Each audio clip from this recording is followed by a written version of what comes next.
the headset. I don't want the echo there. Make sure that that's covered.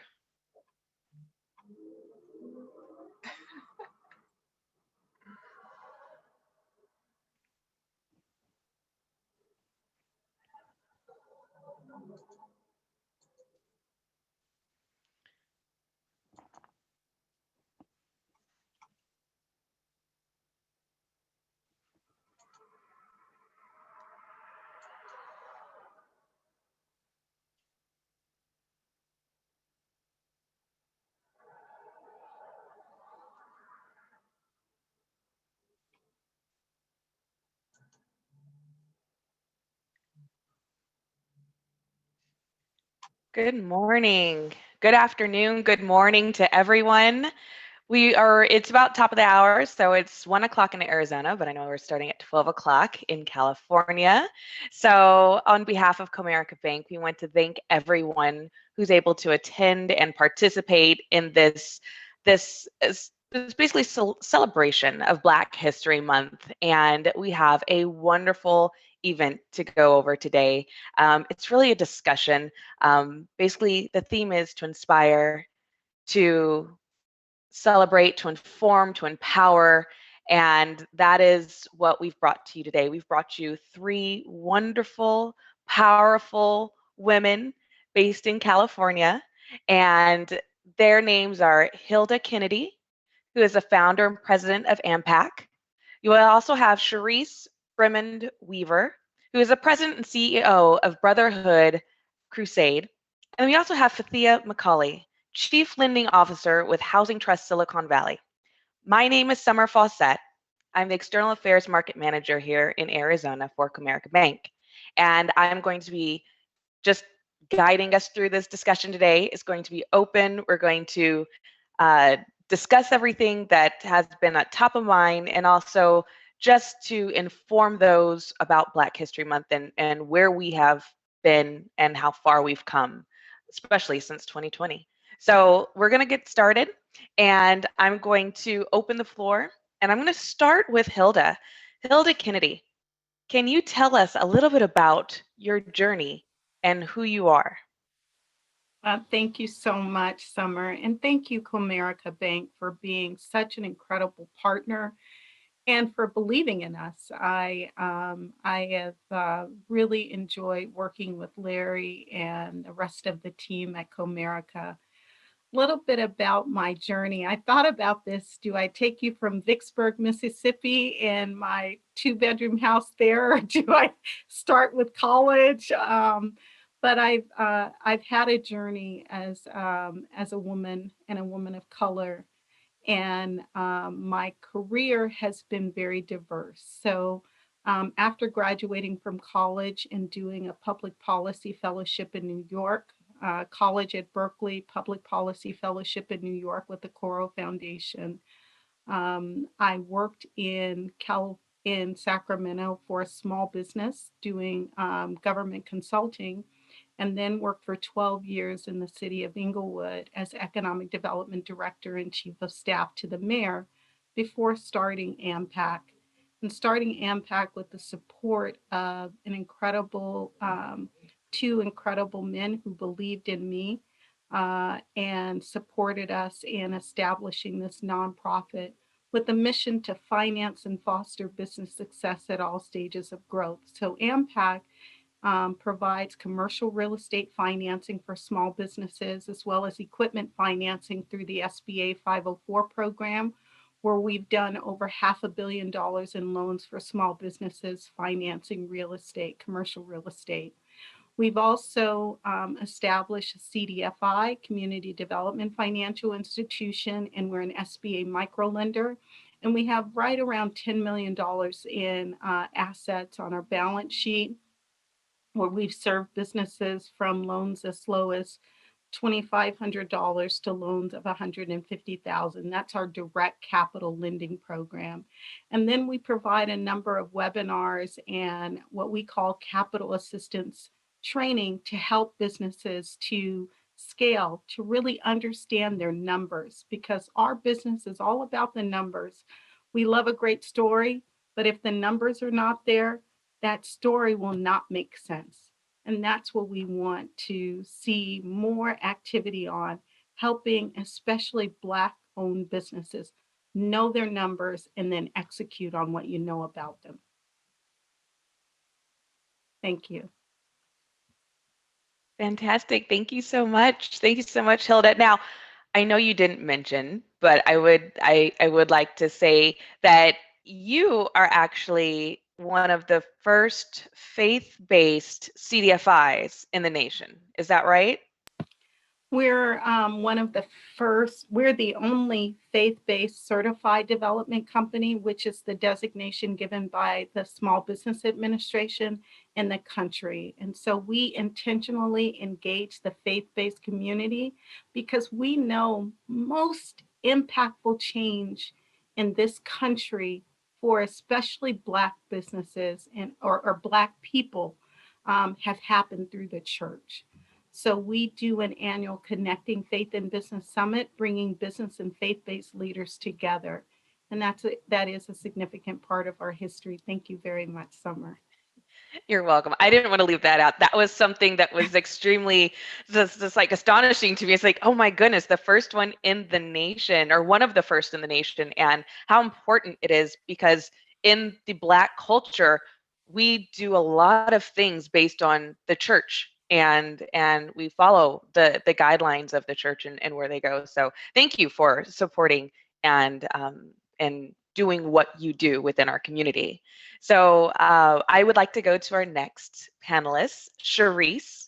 And Charisse, could you please tell us a little bit about yourself and your organization? Yes, and good afternoon, Summer, and to all of the Comerica family, Larry, Irv, David. Just thank you for being such a great partner with Brother Crusade and all of the partners on the call today.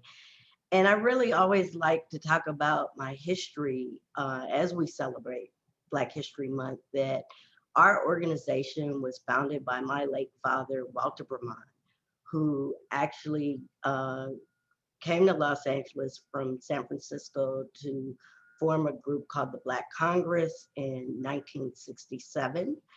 And following that, really took the lead to institutionalize Brother Crusade by taking a second out of our home to give our institutional life. And so when I think of my purpose and my journey of being in this space, I think about all of the great people who helped build our institution, all the people who came before me, all the people who really guided me to become president and CEO of the Los Angeles Brotherhood Crusade. I went to college at Utah State University on a women's basketball scholarship. Following that graduation, I reached out to our institutional builder, Danny Bakewell, and said, I want to come work at Brotherhood Crusade. He said, at the time, I lost my father at a very young age of 18, that he did not believe that I should embark on this career. And fast forward, following college, worked at Brotherhood Crusade, worked at Genesee Center, I was the executive director of the African American Unity Center, worked for an amazing, great elected official, Assemblywoman Marguerite Archie Hudson, and then received the call that the board wanted me to apply 16 years ago as the president and CEO. And I think it was the best day that I could have ever had to understand, to lead an organization that your parents helped build and the community build, but more importantly, to take our organization, as I shared in the interview, to be relevant another 40 years and to really lift up Black voices in South Los Angeles and surrounding communities. Our work is to empower and support disconnected families from just from health, education, economic development, as well as working with smaller nonprofits. We provide direct service to over 3,000 young people through education, through technology, through job training, job placement, through helping them through community service projects to help them learn, thrive, serve, and connect. And so when I look at my journey at Brother Crusade, we went from 7 employees 16 years ago to now 46 full-time employees with at the time, $1 million operating budget to now a $9 million operating budget to serve South Los Angeles as well as surrounding communities to help them to have the best that they deserve in our community. And so I'm honored that Comerica has been such a strong partner of not only supporting our institution, but really helping me develop as a leader. And so Brother Crusade, we look at ourselves as a learning institution. And when you are learning and thriving, you get to impact the community.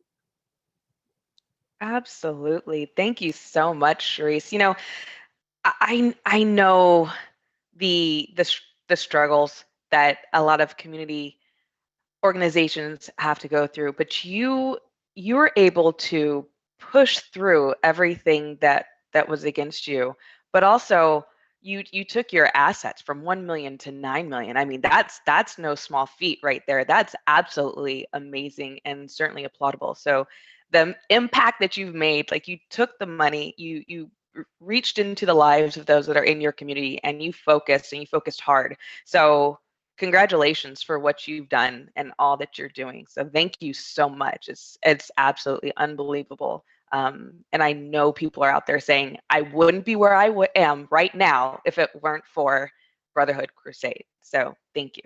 Thank you. And I'd like to go to our very next panelist, Fathia Macauley. If you can tell us a little bit about yourself and your organization and what you do for your organization, because it's Sure. huge. I mean, how to have to follow these illustrious ladies is difficult, I must tell you. My goodness. So thank you. I don't know. It's like the ladies are so impressive. And thank you so much to Comerica Bank and to Larry Reed. Larry, oh my goodness. I've known Larry for a really, really long time. And when he asked me if I would be a part of this panel, I was just so honored. So thank you so much. You know, how would I start here? I'm with Housing Trust Silicon Valley. We go by Housing Trust, and we just had our 20th anniversary last year. I'm in Northern California, but I'm from LA, if you're wondering if I look familiar. Yes, most of my career has been in Los Angeles. I moved to the Bay Area about 7 years ago. And Housing Trust has been around for 20 years, and we make loans to affordable housing developers who build homes, rental housing for low income, extremely low income, very low income, and moderate income families. We also have a down payment assistance program, and we are embarking, hopefully very soon, on hopefully our accessory dwelling unit ADU construction loan program will be rolling out shortly. So how did I get in this CDFI, and Housing Trust is a CDFI like AmPac? So what happened? Really, I went to UCLA undergrad for grad school, and I was heavily influenced by my parents. My mom integrated Estruma High School in Baton Rouge, Louisiana. And, you know, that was a pretty huge experience in her life. This was in the 60s. And so my mom is very civic minded, and my dad was from West Africa. He passed away, and was very entrepreneurial, and really was a proponent of African American and Africans being united and just being, and so I feel like I was exposed to a lot of desires for people to move life forward, you know, for people of African descent. And so I was really heavily influenced by my family, and I worked for CDFIs. Initially, I started out in affordable housing development, and it was a period in LA. If you were there in 1992, you know what we experienced, and it heavily influenced me. And I was really, I felt like a healing needed to happen. And, you know, that's the way I approach this work, is I think that what we do heals people, you know. We can heal people by offering opportunities. And that's what I think what's happened to me in my career is that I have been able to have opportunities to participate in organizations like CDFIs that provide financing and access that is not available through other financial institutions. So the way I look at this work is how can we wealth build through helping people with down payment assistance? How can we help people with affordable rental housing that's accessible based on their income or lack thereof? And how can we assist a homeowner who has a space for an accessory dwelling unit to be able to not only build our ADU program will have a lower moderate income tenant in it for the first 2 years. And then after that, they can, you know, the whole idea is to build some sort of unit in predominantly single family neighborhoods. So it's again thinking about breaking down barriers. So, you know, how I got started, as I think I was really annoyed by inequity. And, you know, I saw this as my opportunity to be effective and to help create more equity. So I think that my answer is probably a little shorter than my colleagues, but, you know, I think that wealth building and is I still, sometimes I'm amazed that we're still in in this day and age talking about access to capital. There's so much capital out there. And, you know, but I think that it's incumbent upon us to, and I feel like I'm really fortunate to be in a position where I can, you know, help to work on loan products that help to create access. And so anyway, that's it. Thanks. Thank you. No, you hit the nail on the head when it comes to the foundational building blocks of what wealth truly is. And having access to capital for the very first time is typically having access to a home, having access to ownership, home ownership, and that the knowledge of what it is and what it can do and what it can create is just, it's almost like a legacy. You're teaching the next generation on what to do and how to build upon what has already been done. So you do so much good and so much work within the communities that need it, that are turned down in other places, and you can actually provide a home, a roof over their head, and ways to understand how to build wealth. And equity is access to capital. So thank you, Fathia, for all that you do and all that you're currently doing. I mean,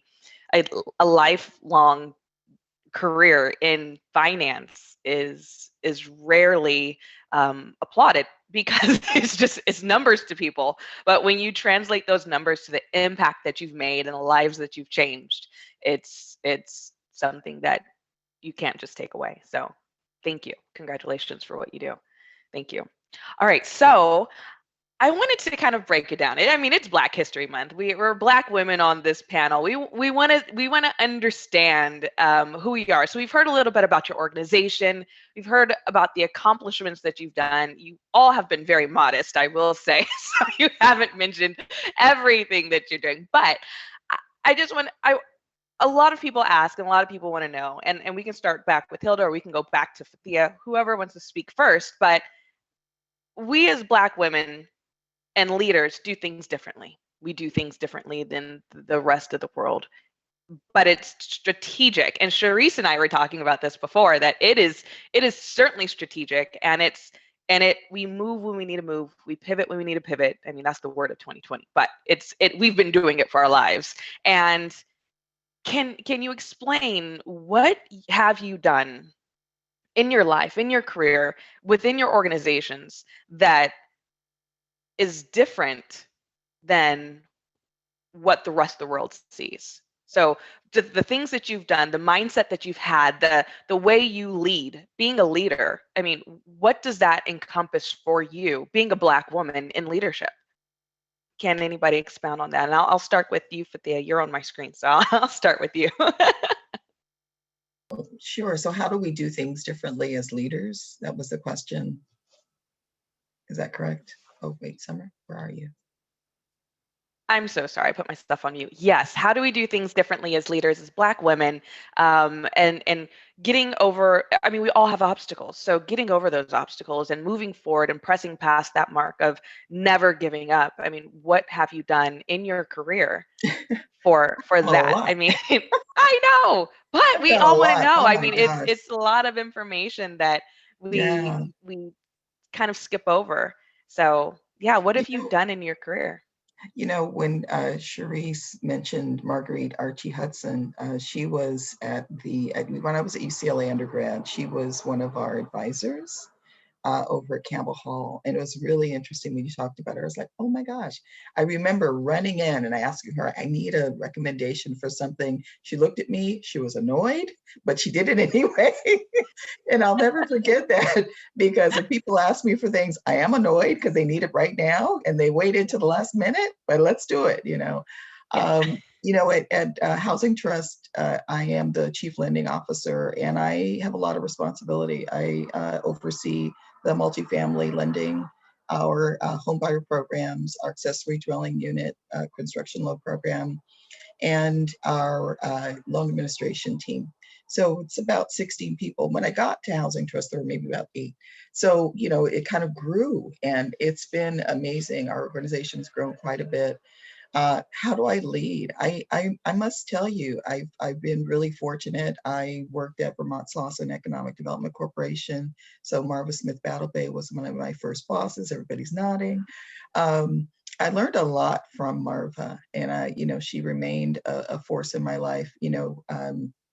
And she'd take me with her to meetings at City Hall, and we'd meet with um, the mayor, and she would be a lone voice, and she would say, we'd drive back to the office, and she'd say, it's so difficult, it feels, and she would really talk honestly about how this was in the 90s, early 90s. So there weren't a lot of people that were a lot of CEOs at the time that were heads of economic development corporations. There were a few, but she had a little bit more access. But I got a sense of how she had to comport herself and also how a lot of her answers were questioned. And how I lead is I try to lead as I would like to have been led, which is to hear your voice. I think that your voice is incredibly important.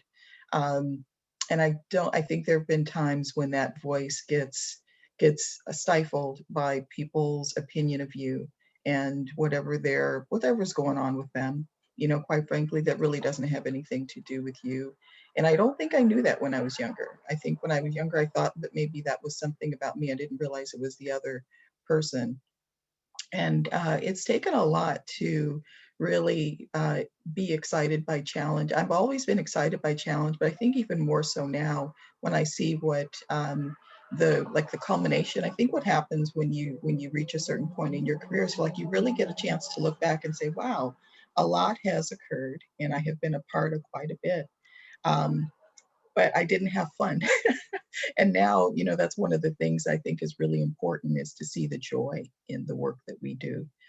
Because it can, we hear words like struggle, poverty, you hear about, lack of revitalization, under investment. We have a lot of phrases that can really wear you down a bit. And I think that sometimes we get lost in that the other parts of maybe the better descriptions of revitalization, rebuilding, that we get to empower, we get to create equity. Those are the things and when you think about those underpinnings of the work that we do, I think it begins to feel a little bit lighter because I think that this work, Hilda's talked about being faith-based. I really think that this work is definitely about faith. I really do. I think this work is divinely led. So anyway, I leave time for my other co-panelists. Thanks. Yeah, no, that was perfect. That's exactly what we want to know. Kind of lead the way you wanted to be led and do things differently, but sticking to the lane that we need to be in. So So thank you. Thank you. Yeah, I'll bring this over to Hilda. Hilda, if you're ready. The Yeah. question, same thing. Hello. Hello. I thought it was a perfect lead in to how I was thinking about the answer to the question that when Fathia mentioned faith-based, that's really how I lead. I lead as a woman of God, as a Christian woman. And you said it well, Fathia. Treat people like the way you want to be treated. And I am really intentional about reminding people that we have to keep the end in mind. Our vision for AmPac is to make communities better and families stronger as champions of job makers. Everything we do has to press us in that direction. And we're doing PPP loans now for small businesses under 20 employees. And what I said to our team as we were running into challenge after challenge, I said, I want us to keep in mind that at the end of the day, did a child get cleats because their daddy's business was able to get these funds? Did they get to put food on the table? Because we're serving a lot of sole prop businesses, because a lot of Black and brown businesses are sole proprietors. They're single member LLCs. And the work that we do directly impacts communities and families. And so if we're always hanging our hat on keeping the end in mind, no matter how discouraging, and there are some discouraging days, it will propel your leadership even when there's conflict. Keep the end in mind. The work is going to live far beyond us, or it should. Charisse is certainly an example of that. It should live far beyond us. So don't take it personal. Don't sweat the small stuff. And for people of faith, God is on your side. And we're more than conquerors, so we can make it. That's how I try and lead. That's beautiful. I mean, I have no words for that, honestly. It's your leadership leads without you even having to speak. So thank you. Thank you. Charisse, Wow. this leads right into what you do, ma'am. Well, it's my sisters. I think, that's what's so powerful about women leadership. Understanding that God has the center and also purpose. I think I'm reminded of my purpose of how I lead, and it was because my father dying when I was 18, and seeing the thousands of people at the service and understanding my family's purpose was to serve others. And when you serve others, it is the biggest gift you have on this earth. And so as leaders, and I honestly believe we are all leaders, that you really need to understand how you bring people together to serve the people who have the least.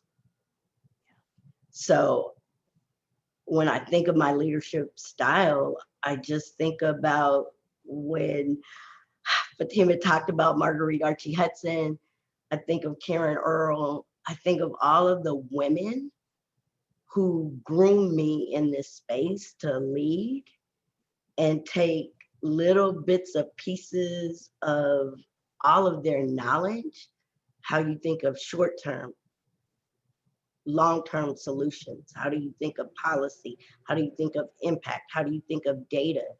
And so my leadership, I have to again bring everyone who has a level of greatness to accomplish serving people who have the least.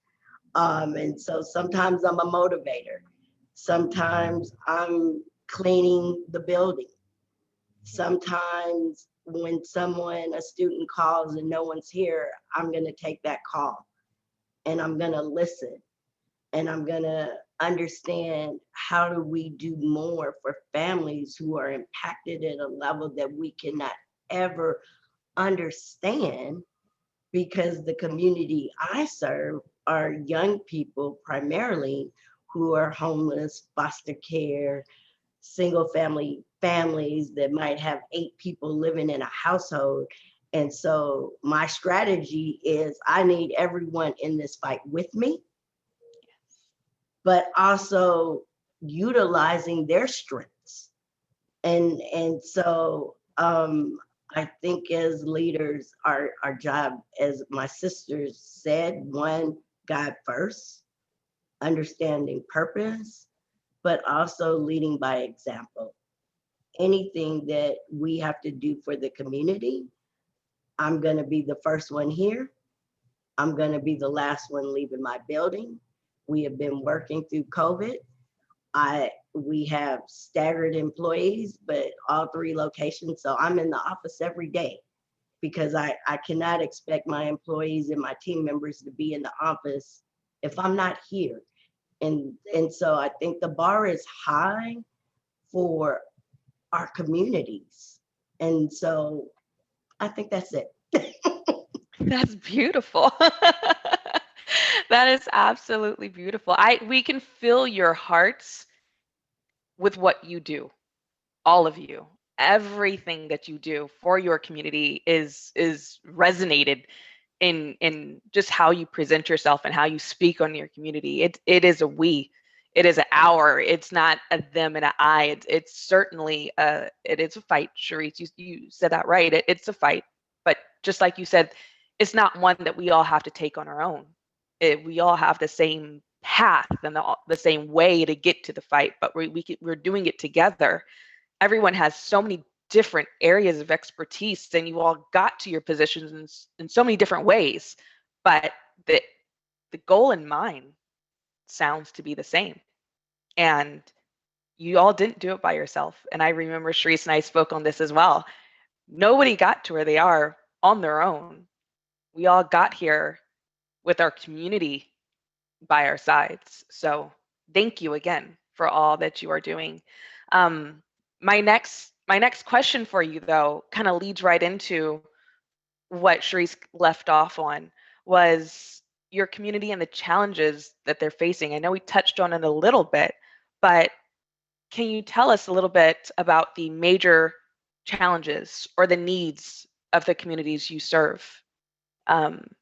And whoever would like to speak, I can go right to Fathia. For the community that you serve, what are the needs and the challenges that they're facing during this pandemic, during this time? We know we understand the baseline, but during this time, what are the needs going on? Sure.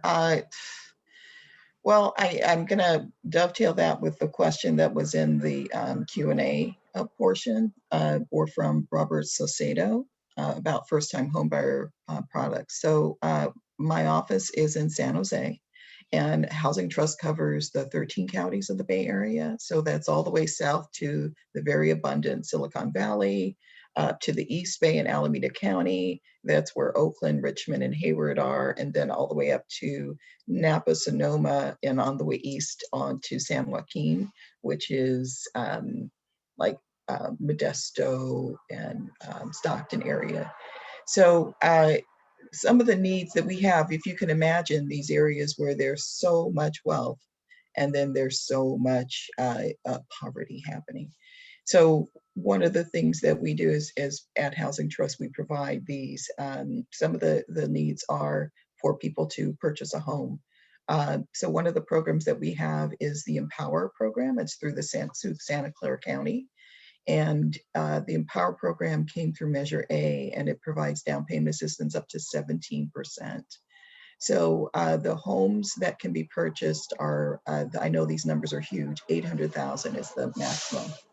So, but 17% of 800,000 is $136,000. And these down payment assistance loans are available to families up to 120% of the area median income. So that does include, to Mr. Sosato's question, the income levels between 90 and 120%. And we've had some young millennials who've been able to, some teachers that have been able to purchase homes through the Empower program.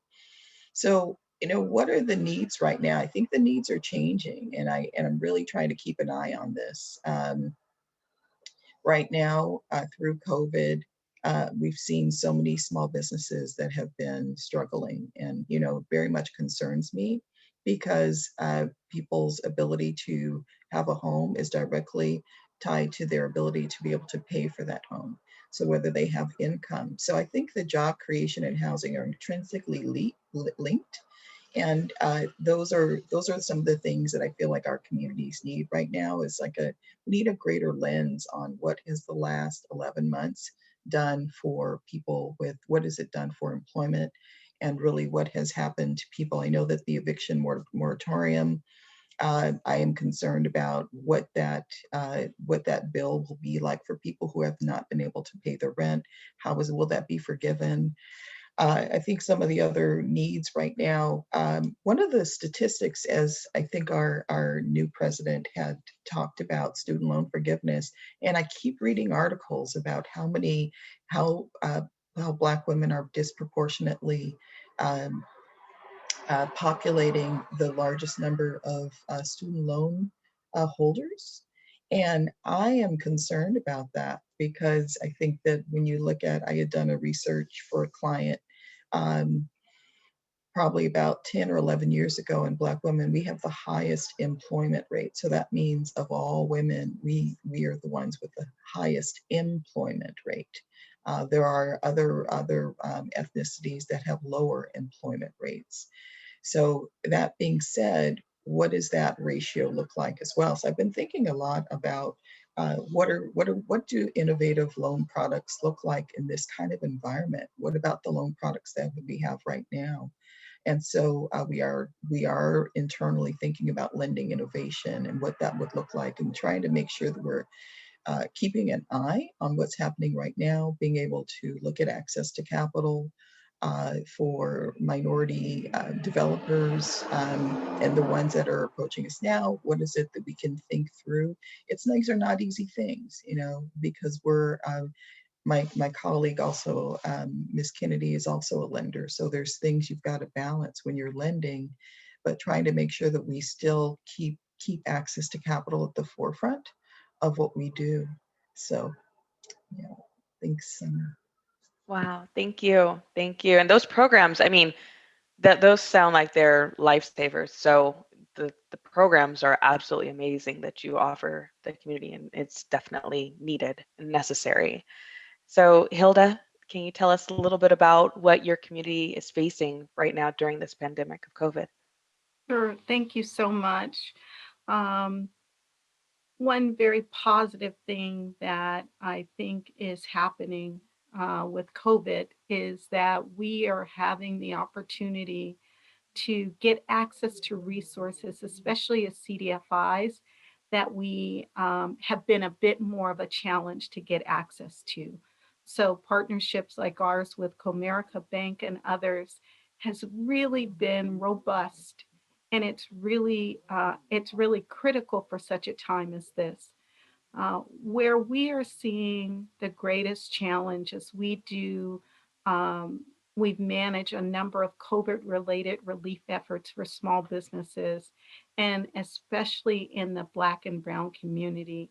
It has been a challenge because the Black-owned or Latino-owned businesses, and in particular Black-owned businesses, don't have all of their financial house in order. Meaning, if we are offering a grant, we're offering that grant, but you still have to bring your 2019 or 2020 financial statements to the table. And they have to be at least um, accurate and hopefully somewhat professionally done. we have been very challenged to try and help businesses have those financials available. And a number of businesses we've discovered, it's separating the wheat from the tares. That's what we've seen in this pandemic. A lot of business owners are not prepared. And our greatest burden is to get them prepared. It's not acceptable not to know your numbers. Sometimes I tell my children, do better. You're in business, you've got to know your numbers. You cannot abdicate that responsibilities. You got to grab it and hold on to it. And failure is not an option. So what we want to do is be your cheerleader. We want to help you. We want to make a difference there. And if there is anything that can come out of the pandemic, the greatest thing I think that can come out of the pandemic for small businesses is, and especially Black and brown small businesses, is get a handle on your numbers. And that's what we're seeking to do. And you mentioned, Fathia, the down payment assistance program for home ownership. I don't know if I'm jumping ahead a little bit, but I do want to say that as we consider wealth building, we've talked about home ownership, but I believe that there's some great opportunity with commercial real estate ownership with down payment assistance as well. For people to start thinking about, if I own my business and I'm renting, why am I paying somebody else's mortgage? Pay your own and build that kind of wealth. And creating programs with all of these resources that are out there to facilitate that, to facilitate commercial real estate ownership, especially for those communities like Black and brown communities who are traditionally underserved. And then create opportunities for forgiveness. We've seen the PPP forgiveness program and how significant that has been to helping some groups of businesses. Not everybody has been able to access PPP, which I think is changing. And I'm excited about what the Biden-Harris administration is doing in that respect. But what we've learned from that is, if you can create some forgiveness provisions so people are not strapped with debt and yet they get the resources, then that's what we're trying to do. We're building some minority loan programs with forgiveness provisions and with provisions for reducing principal payments to help the business to have success in building credit, paying off that loan, and continuing to grow. Absolutely. Absolutely. I mean, yes. I mean, if anyone's in the financial world, we see where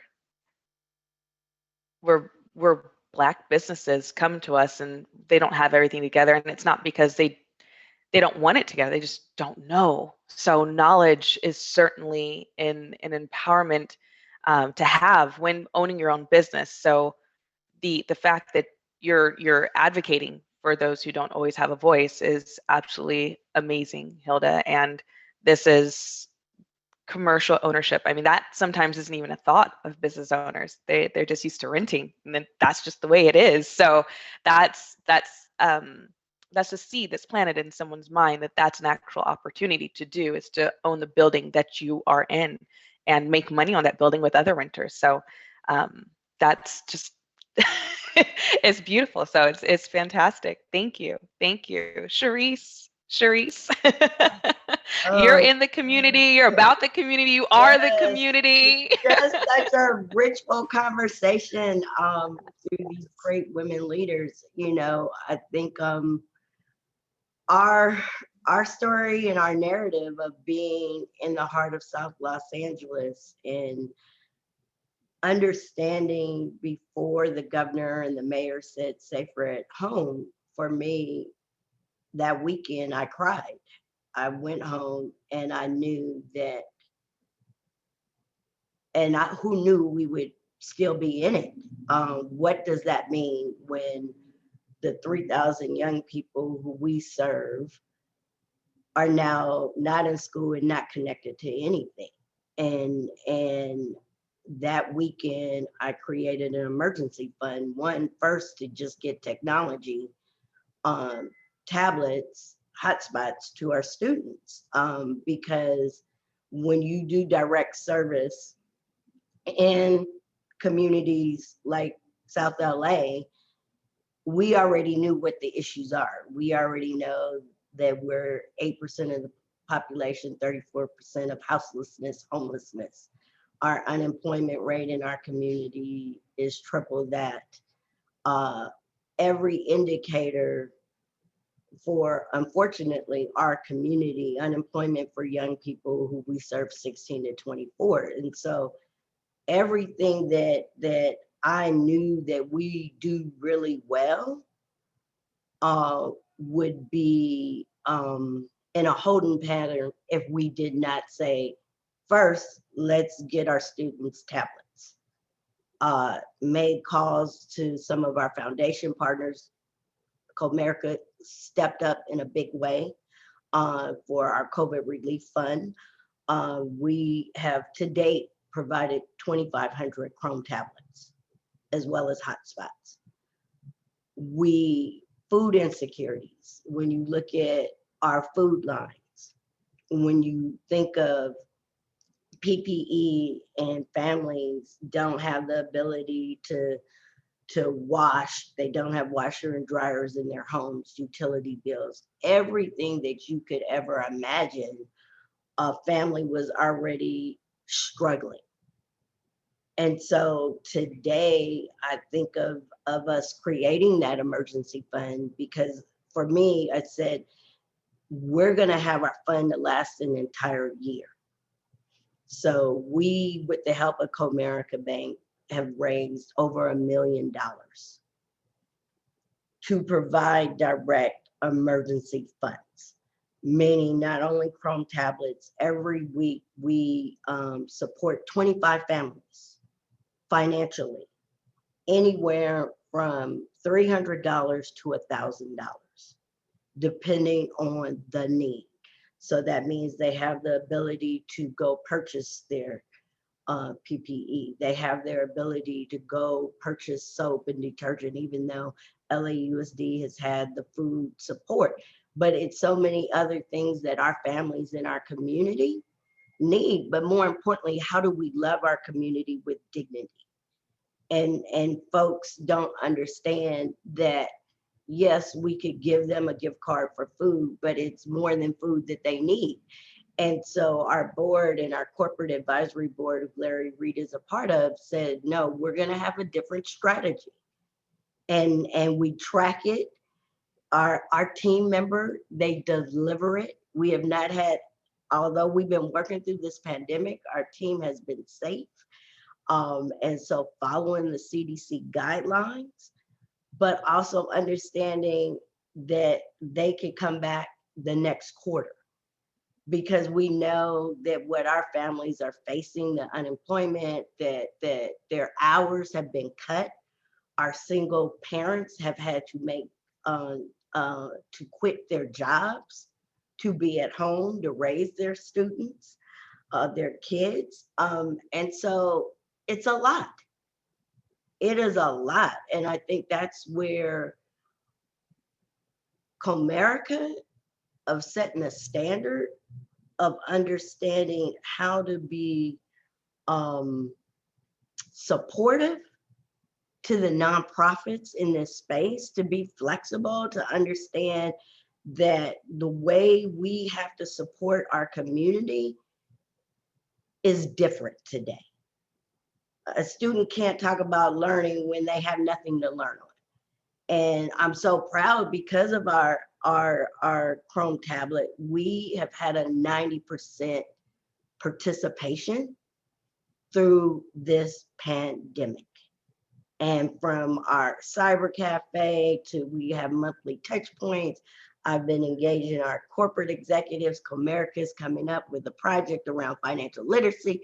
So this is who we are, and listening and learning from the other partners on this call. This is what Black leadership looks like. This is what Black women do. We figure it out. We pivot, but pivot in a, not just pivoting just to pivot. We pivot to meet outcomes. That's right. That's right. Thank you. You're absolutely right. And wow, allowing the students to receive the tablets, I mean, that's a huge benefit during this time. Thank you for doing that. I mean, you are the community. You're in the community. That's so you have your hand on it, and you know, and you take care of it where you can. And thank you for allowing us as Comerica Bank to be a part of your goal, your mission, your focus. So that's absolutely amazing. We're gonna wrap this session up with one last question. But I know all of you know that it's not just corporate America on this call. We have other organizations, we have young people, we have Black, Brown, we have all different types of people on this call. I remember when I was 13 years old, a young girl, I was actually in church, and at that point, I had an idea of what I wanted to be, but I really didn't know my purpose. And a woman came in, Black woman, beautiful, came in and basically gave us the sky's the limits. Is that statement of right now you can only be what you can see, but let me show you what your purpose can be. Let me show you what your drive can be. It was just a pivoting point for me in my life to realize that I didn't have to be what I saw. Sorry. And that's my statement to you. Black women leaders, what you have to do is beyond you. It's not just your legacy, it's the people, it's the generations that are behind you. What is your statement of hope for that young Black girl watching you right now? For the people who might want to give up, and for your community? What would you say to them if they were right in front of you?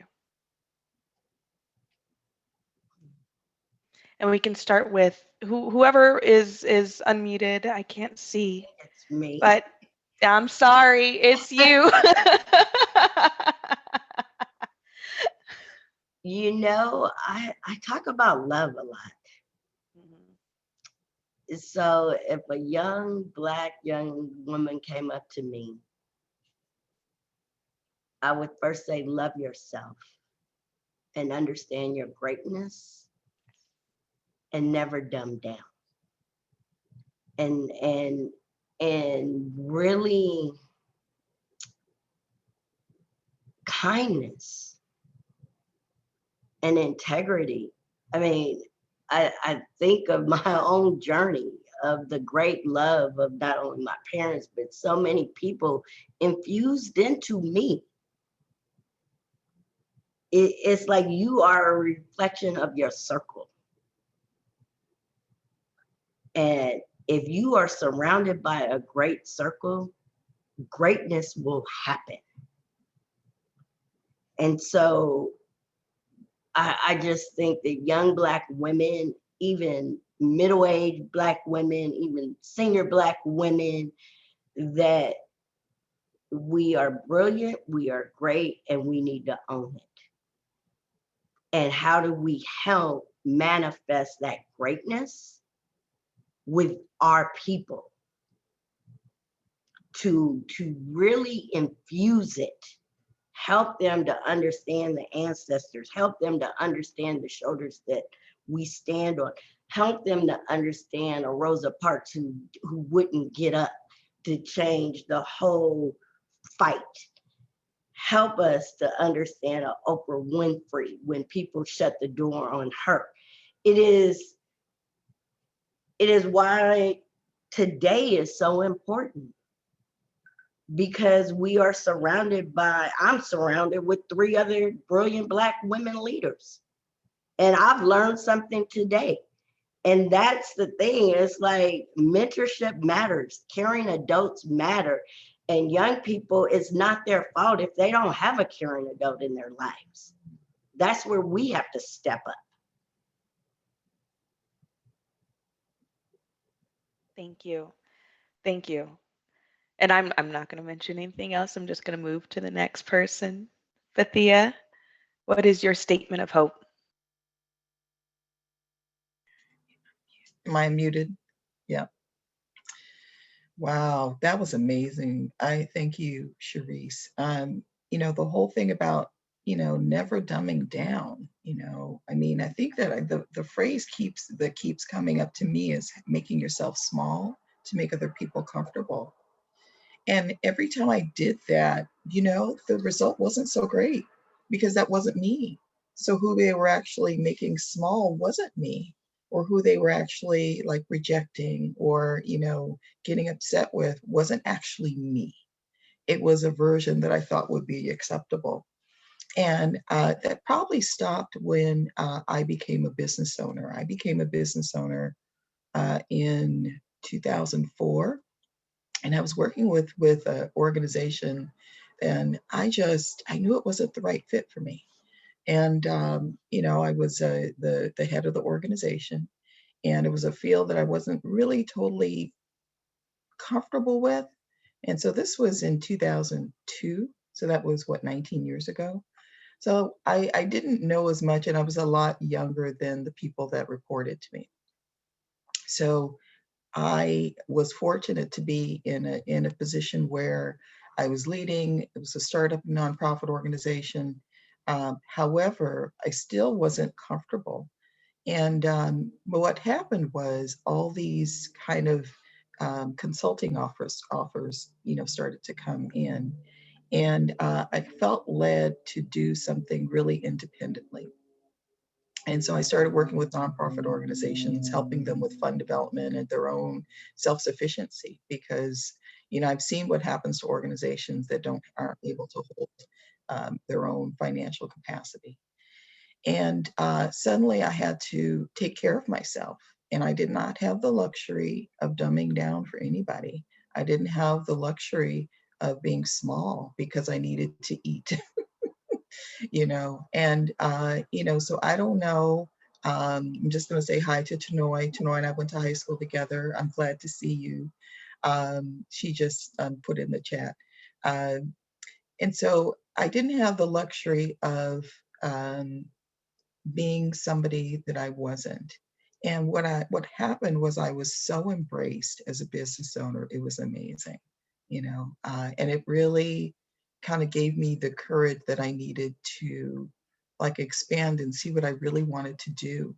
And I think that sometimes I'm going to cut this short so Miss Kennedy can speak, but one of the things that like what was really on my heart was not this organization that I had worked for, but it was more of like this really interesting way of nonprofits being able to create their um, own self-sufficiency. And I also wanted to create my own line of self-care products, like, like just for, so I did both, and so I guess all I'm saying, all that to say is that, who knows where you'll be led when you become courageous enough to say, I'm just not going to let anybody tell me that I'm somebody that I'm not. And I think that kind of courage really is a walk. It's a real walk. I know we're not, I feel like there's a lot of what we're talking about. If you're really, how I survive is I pray, I meditate, I try to think positive thoughts. I try to do good and help others. Um, and I think that these kind of things are so important to how I want to walk in the world. And, if I'm going to do that, then that's also how I'm going to give you myself, at the workplace or with my family, with friends, that's what I'm going to do. So it's an evolution, it's really an evolution. And for the young people that are in my life, I don't get to talk to them much because they're working their heinies off, there's a lot going on. And I wish I could, Yes. but I worry that I'm not saying enough. I worry that I'm not saying, I want to know how you're doing, because I remember being 26 and having a lot of responsibility, and it was tough. But when as much as I can, I try to give the benefit of my experience, because it's you know, it can be very lonely. So anyway, that's it. Sorry, went on too long. Thank you. No, thank you. Thank you. That's absolutely what someone needs to hear, and what all of us agree. So thank you. And then Ms. Kennedy, last one to you. What Okay, is your statement of hope? I delayed, not denied. No means it's on. Fail forward because failure is not an option. No man is an island. You need people. You are your brother's keeper. Get people like Comerica on your team, and then refer back to 1, 2, and 3 if you get discouraged along the way. And finally, Matthew 19:26. With God, all things are possible. It is possible. The picture behind me is a building that we bought because we, with knees knobbing, still said we got to buy our building. We got to walk our talk. And that's what we did in a very scary environment, just fear of our own selves. But we didn't do it alone. We had great partners. So failure not an option, delayed not denied. No means it's on. You are not an island. With God, all things are possible. And with that, we thank you all so much. Fathia, Charisse, Hilda, you've been wonderful to have on this panel and discussion, and I thank you for your insight. I thank you for your inspiration and your empowering of everyone who has ears to hear right now. So thank you so much. Thank you everyone else for joining us today with Comerica Bank and these wonderful women for Black History Month. But honestly, this is for every month because they do it day in and day out. So thank you for all that you do. Thank you everyone for joining us, and we hope you stay safe during these trying times. Have a good day. Ladies, I'll be calling you or emailing you.